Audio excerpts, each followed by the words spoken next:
Salut, prieteni, bine ați venit la Carcel Motors, bine ați venit la Autolatest, la Carcel Motors. Suntem în fața unui G30, dar să vă arăt ceva interesant. Este o mașină care nu are pachetem, așa cum se așteaptă toată lumea să fie. Vreau să vă arăt ceva interesant aici. Cred că am mai făcut un video referitor la modificările pe care le-a suferit această mașină.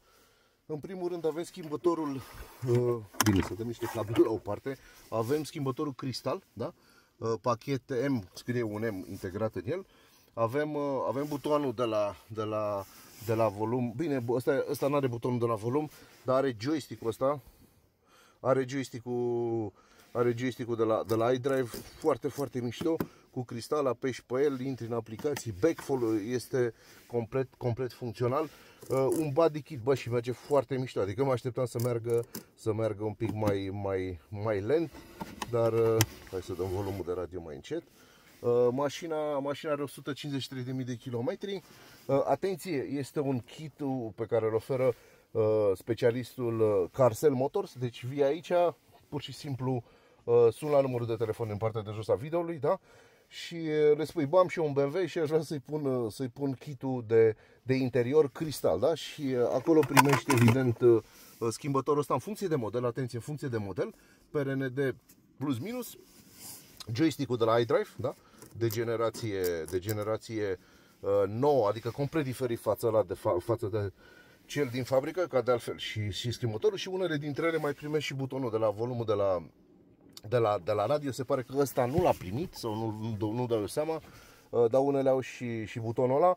Și evident aici ești într-un service serios, un centru de daune, cu service multimarcă, cu vopsitorie, tinichigerie mecanică, adică all in one. Aici poți să, dacă ai vreo problemă în trafic cu cineva, în fine, vreun nepriceput, poți să vii cu mașina aici să deschidi dosare de daună, inclusiv pe partea de caroserie, inclusiv pe orice. Și opțional primești și evident și sisteme extra. Uite cum vedem, de exemplu, sistemul ăsta de climă care există, dar există și într-o variantă, uite ce mișto, merge cu touchscreen, da? Cu climatronicul digital.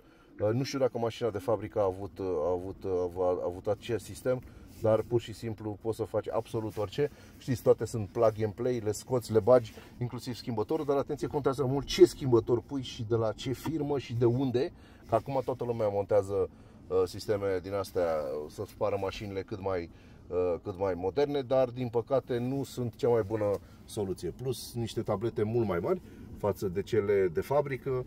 Și încă un lucru, vreau să aduc aminte chestia asta fără să închei, fii atent, butonul ăsta.